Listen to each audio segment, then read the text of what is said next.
At the family dinner, my daughter-in-law leaned in close and whispered, "I'm pregnant with your husband's baby, you tacky old woman."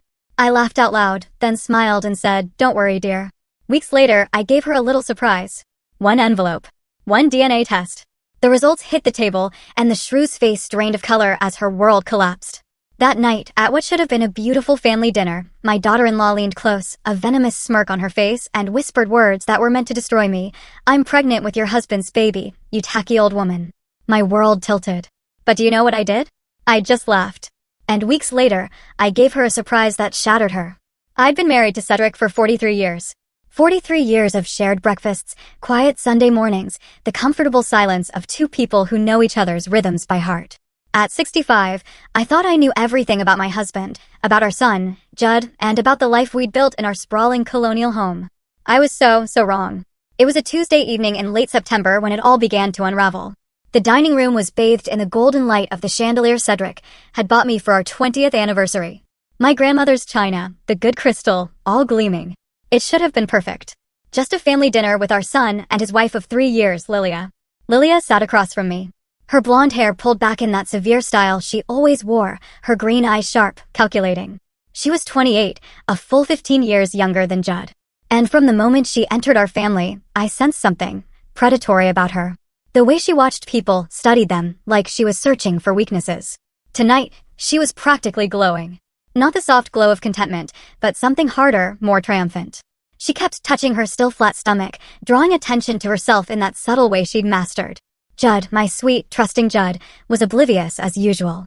He'd always seen the best in everyone.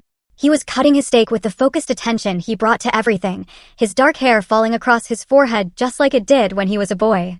And Cedric? My Cedric, at the head of the table, silver hair neatly combed, his blue eyes usually so warm when they looked at me, were fixed firmly on his plate. He hadn't looked at me directly all evening. In fact, he hadn't really looked at me properly in weeks. "Bess, you've outdone yourself again," Judd said, gesturing to the roast I'd spent all afternoon preparing. "This is incredible." I managed a smile for my son, but it felt forced. There was a tension in the air, thick and suffocating, that made the food taste like cardboard. Something was building, and I felt it like the pressure before a storm. "Mother Bessie is such a wonderful cook," Lilia purred, her voice honey-sweet, but with an edge only I seemed to hear. Such a devoted wife and mother. It's inspiring, really. The way she emphasized devoted made my skin crawl, but I just nodded politely. "Thank you, dear." Lilia dabbed her lips with her napkin, a small smile playing at the corners of her mouth. "You know, I've been thinking a lot about devotion lately. About marriage vows. For better or worse, in sickness and in health, through all kinds of challenges." Cedric's fork clinked against his plate, unnaturally loud in the sudden quiet. "That's lovely, sweetheart," Judd said, reaching for his wife's hand. "Marriage is about commitment, isn't it? Building something together." "Oh yes," Lilia agreed. But she was looking at me now. Building something, or sometimes, sharing what's already been built. My heart began to pound. I couldn't say why, but something in her tone, and the way Cedric still wouldn't meet my eyes, sent alarm bells screaming in my head. "I have some news," Lilia announced suddenly, her voice cutting through the quiet. "News that will change everything for our family." Judd straightened in his chair, his face lighting up with anticipation. "What is it?" Lilia stood gracefully, smoothing down her dress. "I'm pregnant." The words hit the room like a physical blow. Judd's face transformed with pure joy. He jumped up, sweeping Lilia into an embrace. "Lilia, that's wonderful." He turned to us, beaming. "Mom, Dad, you're going to be grandparents." I should have been overjoyed. I should have been crying happy tears, rushing to hug my daughter-in-law, planning nursery colors and baby showers. Instead, something cold and ugly twisted in my stomach as I watched Lilia's eyes over Judd's shoulder. She was watching Cedric. And there was something so utterly triumphant in her expression. "Congratulations," I managed, my voice sounding strange even to my own ears. But Lilia wasn't done. As Judd released her and moved to pour champagne for a toast, she walked slowly around the table. She stopped beside my chair, leaning down as if to give me a congratulatory hug. Instead, her lips brushed my ear and she whispered those haunting words, "I'm pregnant with your husband's baby, you old fool." The world tilted. My hands gripped the edge of the table so hard my knuckles went white. But somehow, impossibly, I laughed. A bright, clear sound that rang through the dining room. "Don't worry, dear," I heard myself say, my voice steady despite the earthquake happening inside my chest. "Everything will work out just fine." Lilia pulled back, confusion flickering across her features. She had expected tears. Accusations. Drama. My calm defiance had completely thrown her off balance. But as I looked across the table at my husband, my Cedric, who still couldn't meet my eyes, I felt something die inside me. The last of my trust, perhaps. The final thread of certainty about the life I thought I'd built. Judd was still talking, raising his glass, talking about new beginnings and growing families. His happiness was so pure, so genuine that it broke my heart all over again. How long had this been going on? How many lies had I been living with?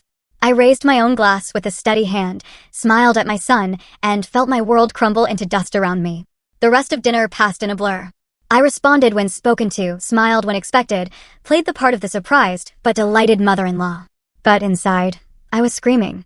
When they finally left, Judd chattering excitedly about cribs and college funds, Lilia shooting me one last satisfied look, I stood in my kitchen loading the dishwasher with mechanical precision.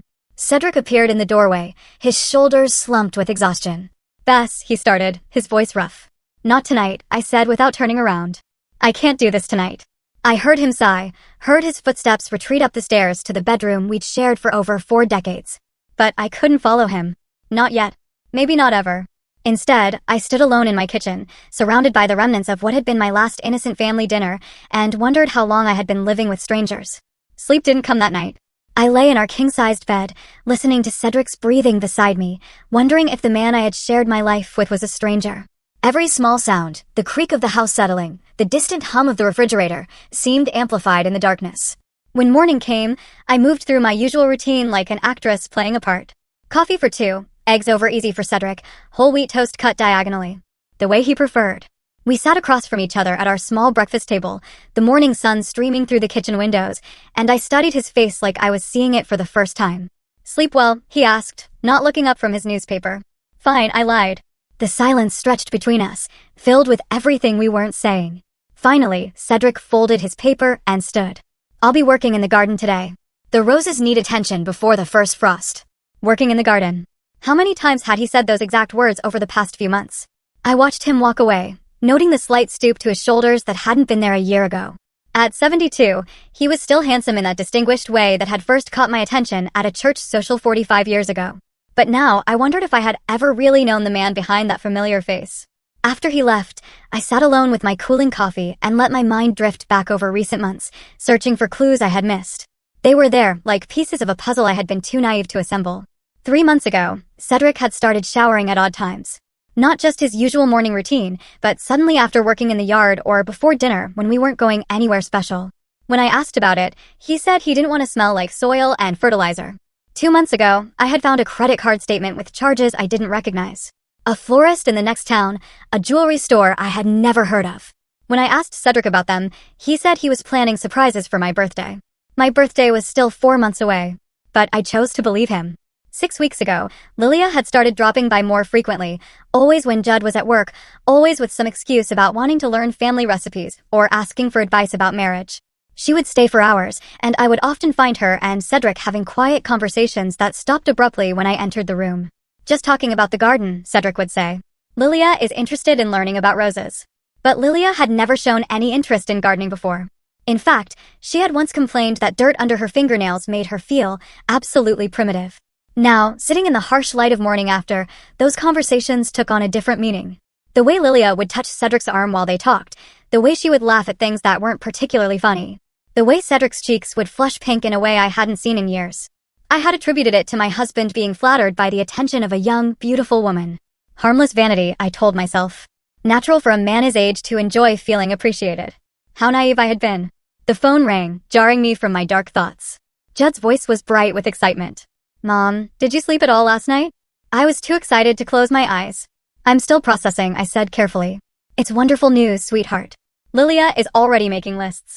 Baby names, nursery themes, everything. She wants to start shopping this weekend." He paused. She mentioned that Dad seemed really happy about the news. Said he got a little emotional when she told him. My hand tightened on the phone. When did she tell him? Last week, I think. She wanted to share it with him first. Said she was nervous about how you'd both react. Isn't that sweet? She was worried you might think we were too young. Last week. She had told Cedric about the pregnancy a full week before announcing it to the family.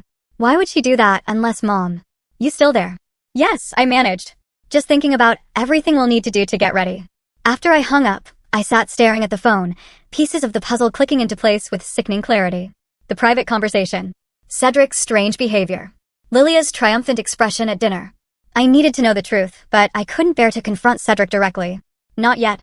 If I was wrong, if my suspicious mind was creating problems where none existed, I could destroy my marriage over nothing. But if I was right, I spent the rest of the morning in a fog, mechanically cleaning rooms that were already spotless, folding laundry that didn't need to be folded. Through the kitchen window, I could see Cedric in his garden pruning the roses with careful, practiced movements. Marcus, our gardener, worked nearby, trimming the hedges with the quiet efficiency I had come to appreciate over the past year.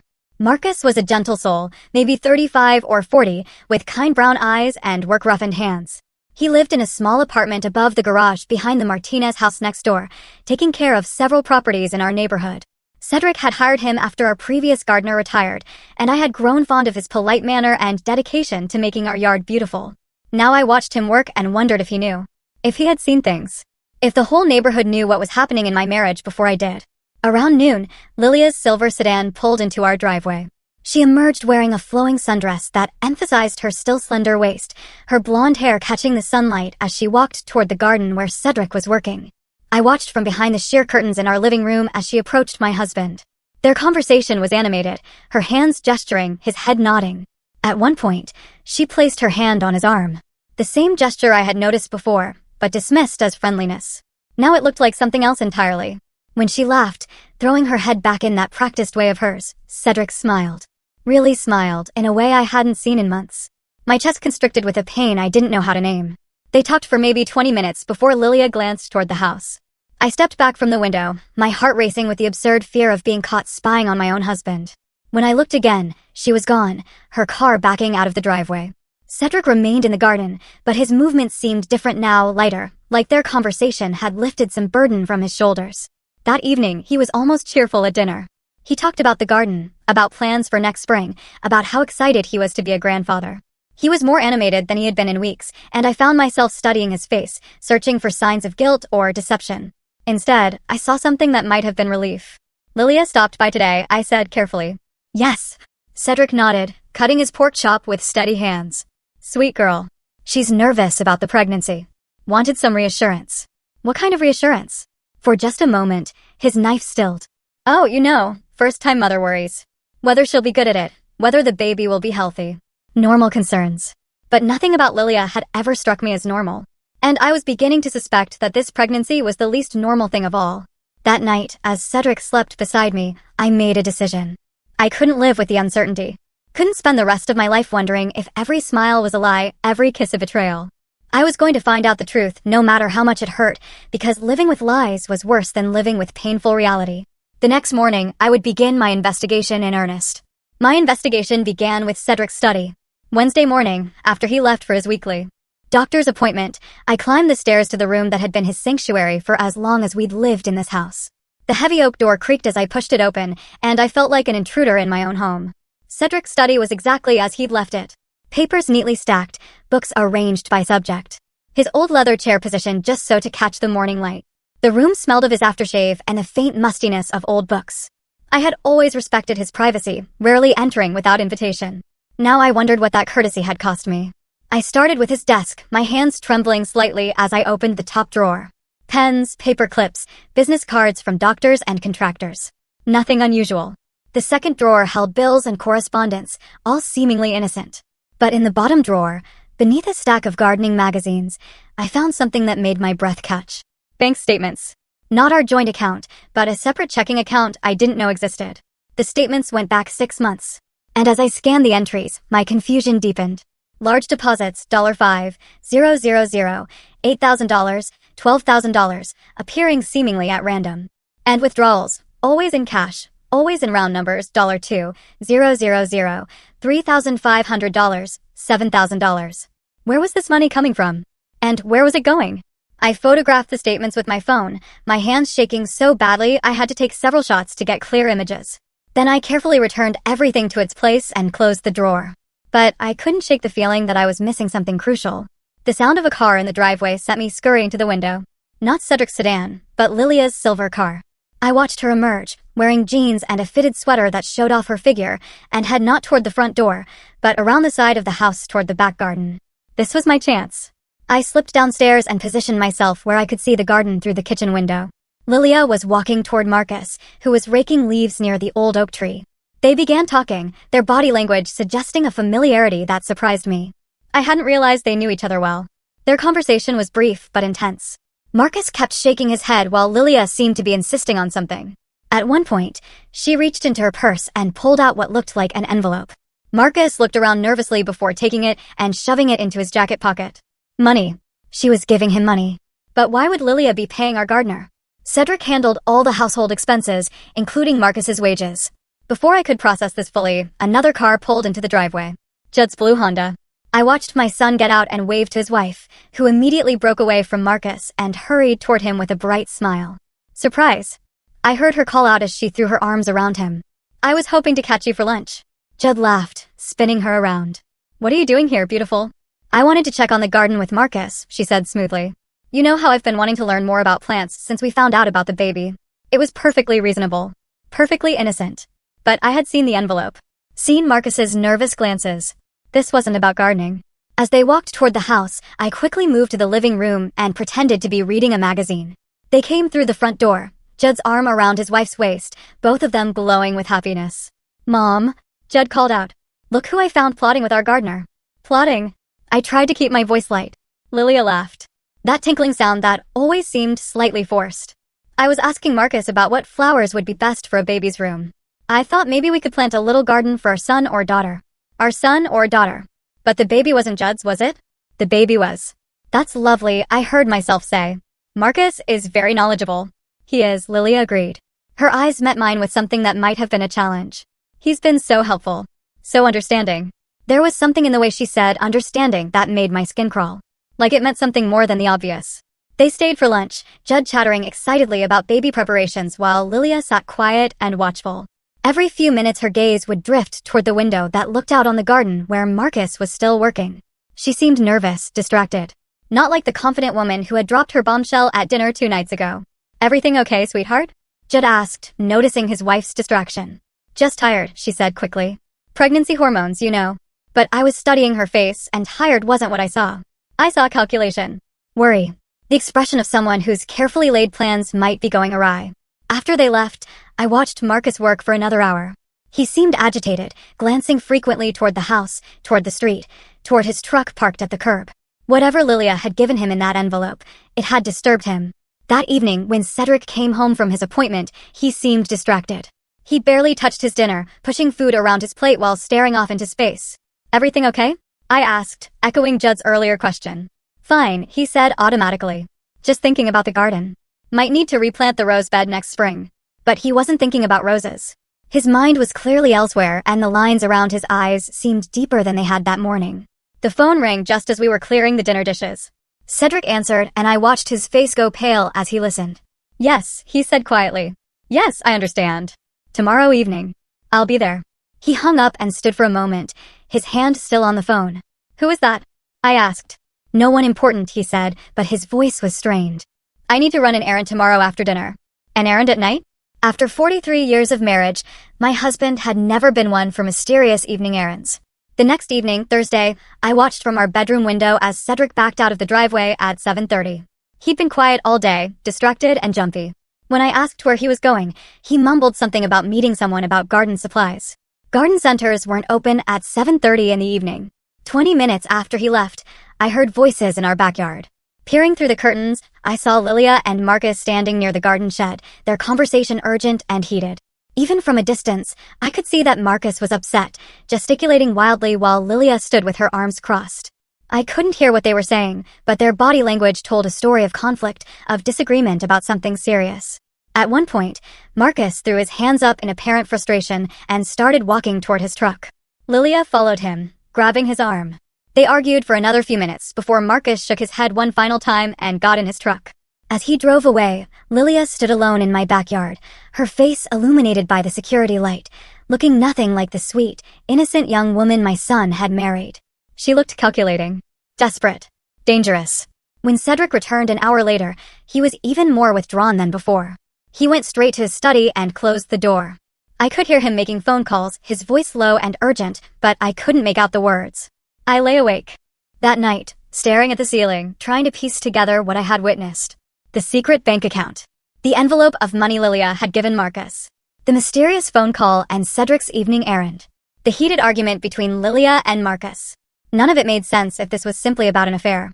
But what if it wasn't about an affair at all? What if something much more complicated was happening under my nose? The next morning, Friday, I made a decision that would change everything. I was going to follow Cedric when he left the house.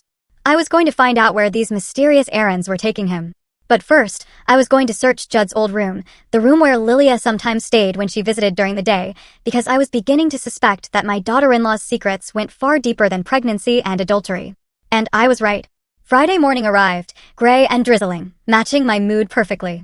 Cedric left early for what he claimed was a hardware store run, but I'd stopped believing his explanations.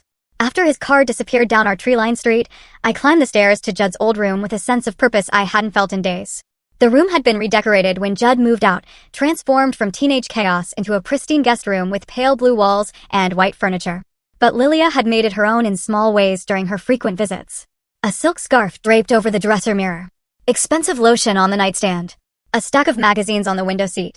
I started with the dresser, checking each drawer carefully. Clothes, jewelry, nothing unusual. But in the bottom drawer, beneath a stack of designer sweaters, my fingers found something unexpected. A manila folder hidden like contraband. Inside were documents that made my blood run cold. Bank statements from an account in Judd's name, showing transactions I knew my son had never made. Large withdrawals, always in cash, dating back almost 8 months. The amounts were staggering. $15,000, $20,000, $25,000. More money than Judd made in half a year. But it wasn't just bank statements. There were credit applications in Judd's name for cards I'd never heard him mention. Loan documents for amounts that would cripple his finances. And at the bottom of the folder, a handwritten list in Lilia's elegant script. Northwestern Mutual, $45,000.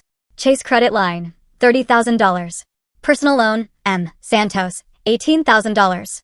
Emergency Fund, $12,000. My hands shook as I photographed everything, my mind racing to understand what I was seeing. This wasn't just about an affair. This was about money. Lots of money. Money that my son didn't have. A sound from downstairs made me freeze, the front door closing. I quickly returned everything to its place and crept to the window. Lilia's car was in the driveway, and she was walking toward the house with her usual confident stride. I made it downstairs just as she entered through the front door, using the key we'd given her after the wedding. "Bessie," she called out, her voice bright with false cheer. "I hope you don't mind me letting myself in. I was hoping we could have a little chat." My mouth went dry. "Of course. Would you like some coffee?" "That would be lovely." I busied myself with the coffee maker, hyper-aware of Lilia settling herself at my kitchen table like she owned the place. When I turned around, she was watching me with those sharp green eyes, a small smile playing on her lips. "You seem nervous," she observed, tilting her head. "Is everything all right?" "Just tired," I lied, setting her cup in front of her. "Didn't sleep well." She took a delicate sip. "I imagine you have a lot on your mind. New babies can be overwhelming, especially when they're unexpected." There was something in her tone that made me study her face more carefully. She looked different today, harder somehow, like she had dropped some of the sweet young wife act she usually wore around me. "Lilia," I said carefully, "can I ask you something?" "Of course." "Why did you tell Cedric about the pregnancy before you told Judd?" Her cup paused halfway to her lips.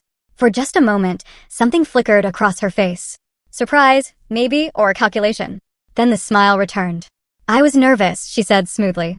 "I wanted to make sure the family would be supportive before I told my husband. Cedric has always been so kind to me." "Kind," I repeated. "Very kind. Protective even. He's been so worried about me lately." She set down her cup and leaned forward. "Has he mentioned that I've been having some difficulties?" "What kind of difficulties?" "Oh, just some stress. Financial pressures." Her eyes never left mine.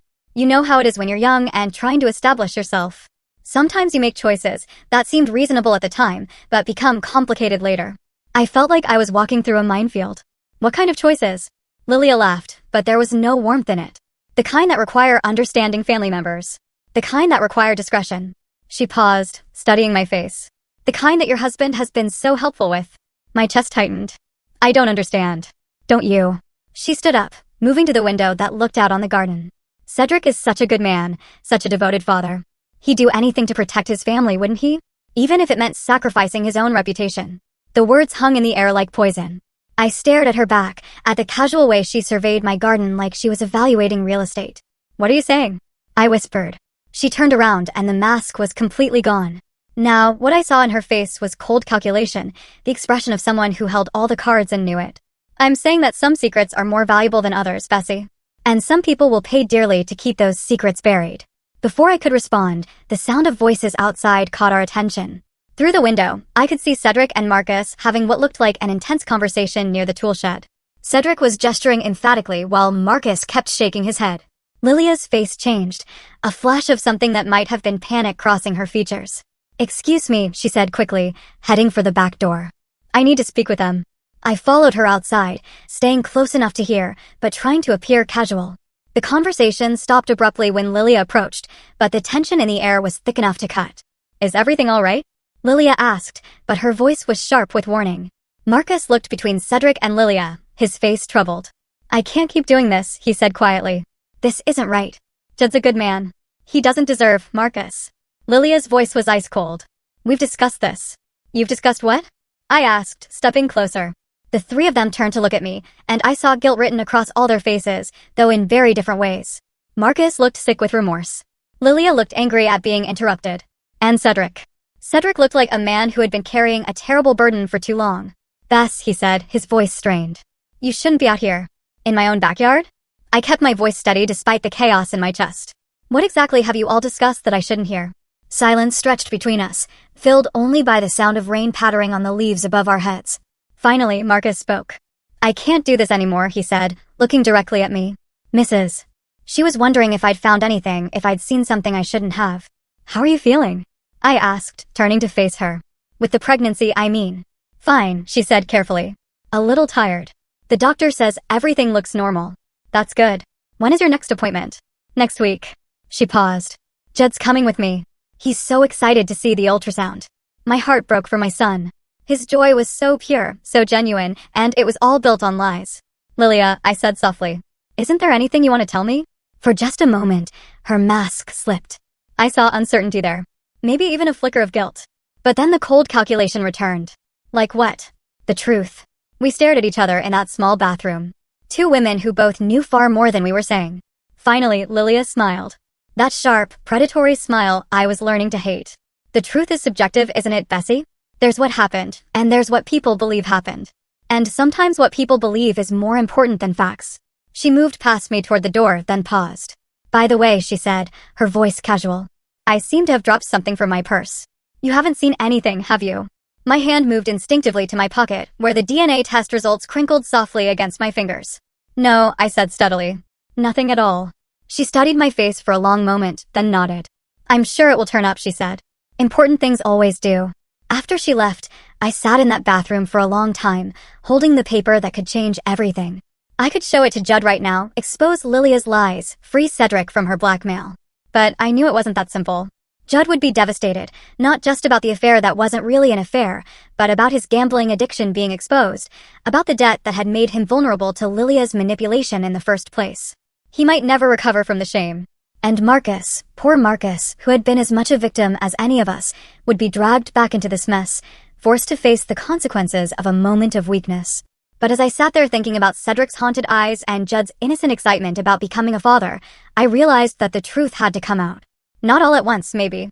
Not in a way that destroyed everyone. But somehow, some way, the lies had to end. That evening, I found Cedric in his study, staring at papers he wasn't really reading. When I knocked on the door frame, he looked up with eyes that held no hope. "Can we talk?" I asked. He nodded, gesturing to the chair across from his desk. I sat down and pulled the DNA test from my pocket, laying it on the polished wood between us. His face went white as he read it. "Where did you?" She dropped it. "In the bathroom upstairs." Cedric ran his hands through his hair, suddenly looking every one of his 72 years. "Bess, I can explain." "You don't need to explain," I said quietly. "I know you're not having an affair. I know she's been blackmailing you. I know about Judd's gambling." He stared at me in amazement. "You know? Marcus told me before he left." I leaned forward. "Cedric, why didn't you just come to me?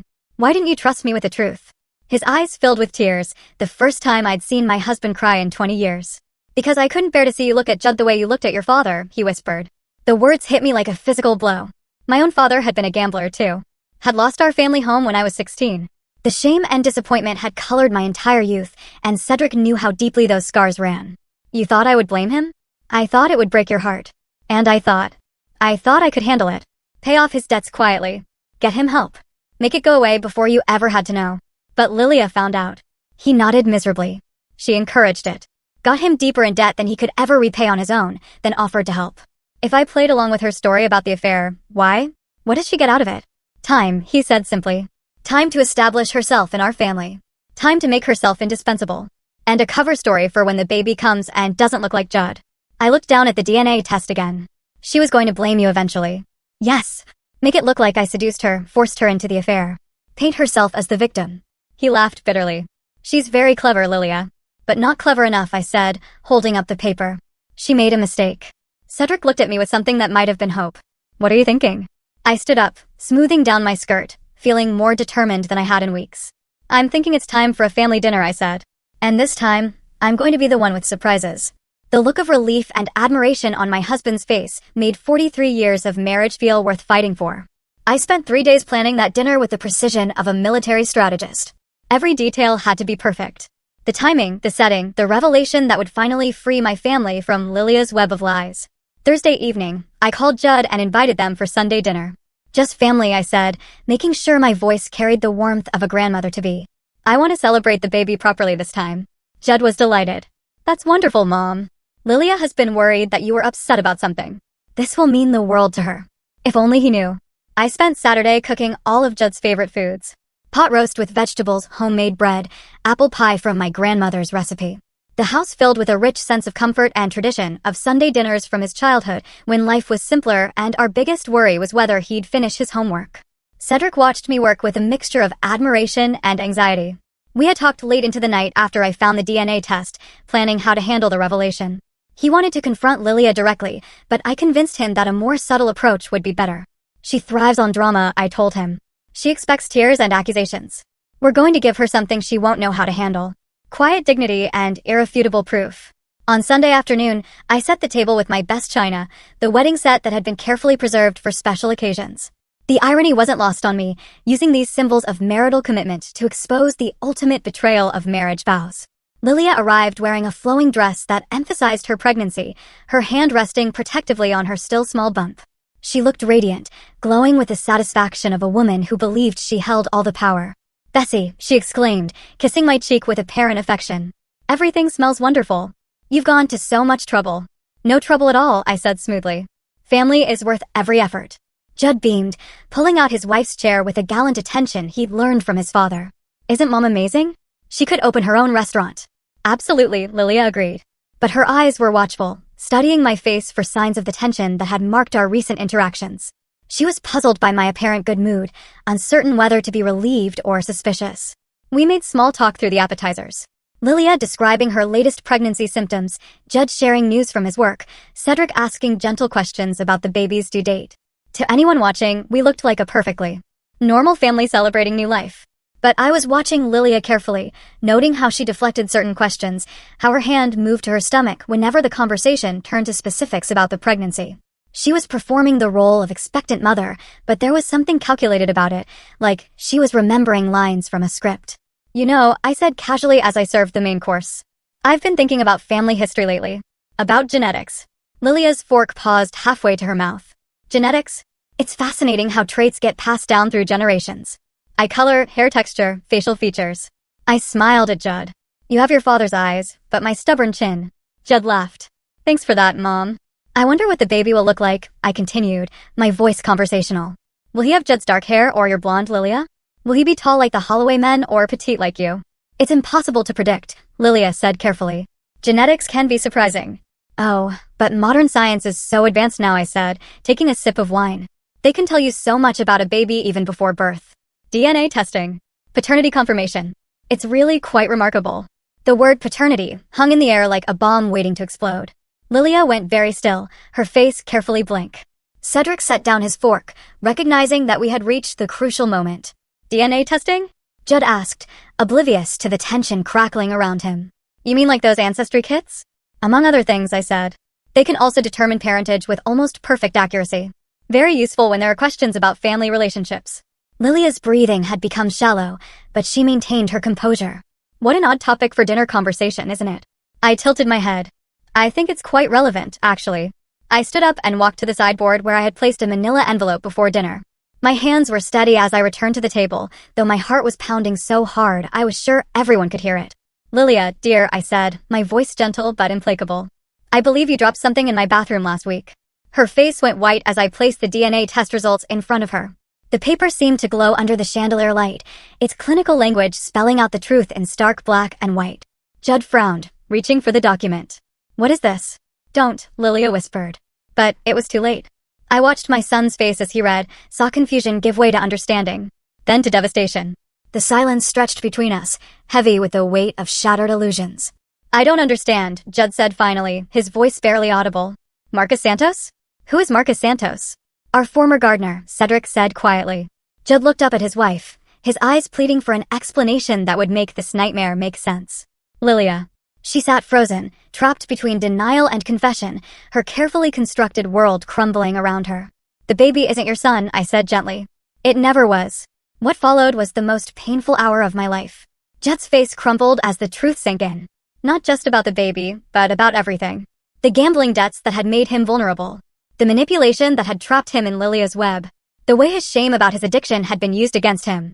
Lilia tried to salvage the situation, spinning a desperate story about being forced into the affair, about Cedric taking advantage of her vulnerability. But the lies sounded hollow now, transparent in the face of documented proof. "You planned this," Judd said slowly, the pieces clicking together in his mind. "You knew about my gambling problem. You encouraged it." "I was trying to help you," Lilia protested. "By getting me deeper in debt? By using my shame to blackmail my father into playing along with your lies?" She had no answer for that. "And Marcus." Judd's voice broke on the name. "Did you seduce him too? Was he just another tool in your game?" "It wasn't supposed to happen," Lilia whispered. "It just. I was lonely and he was kind. So you destroyed his life too." Cedric spoke up then, his voice heavy with the weight of months of silence. "Son, I want you to know that I never touched her. I let you believe I was having an affair because I couldn't bear to see you face the consequences of the gambling. I thought I could protect you." Judd looked at his father with eyes full of pain and gratitude. "Dad, you didn't have to." "Yes, I did. You're my son. But I should have trusted your mother with the truth. Should have trusted you to be stronger than your mistakes." The cleanup was swift and decisive. Lilia packed her things that very evening, her suitcases stacked by the front door like a fortress of failure. She had nowhere to go, no family who would take her in, no friends who weren't connected to the lies she had told. "What about the baby?" she asked desperately as Judd loaded her belongings into her car. "You can't just abandon your grandchild." "The baby will be fine," I said calmly. "I've already called Marcus's sister in Phoenix. She's willing to take you in until the birth, help you get on your feet."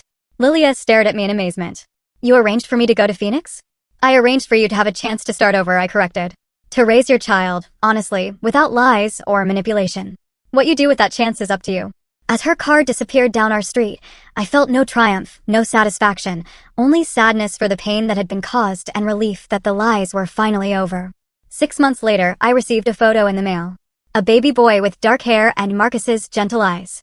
On the back, in Lilia's handwriting, his name is David. "Thank you for giving me a second chance." Judd had started going to Gamblers Anonymous, facing his addiction with the same determination he brought to everything else in his life. Cedric and I were closer than we had been in years, our marriage strengthened by the truth we had finally shared. And our real grandchild, the one born to parents who loved each other honestly, she arrived 8 months after that terrible dinner. A beautiful girl with Judd's dark eyes and his new wife Sarah's infectious laugh. Sometimes the greatest victories are the quietest ones. Not the dramatic confrontations or public revelations, but the simple act of choosing truth over lies, forgiveness over revenge, and love over the fear of being hurt. I learned that at 65, it's never too late to fight for your family. And sometimes the most powerful weapon isn't anger or accusation, but the quiet dignity of a woman who knows her own worth and refuses to let anyone diminish it. In the end, I didn't destroy Lilia. I simply removed her power to destroy us. And that made all the difference.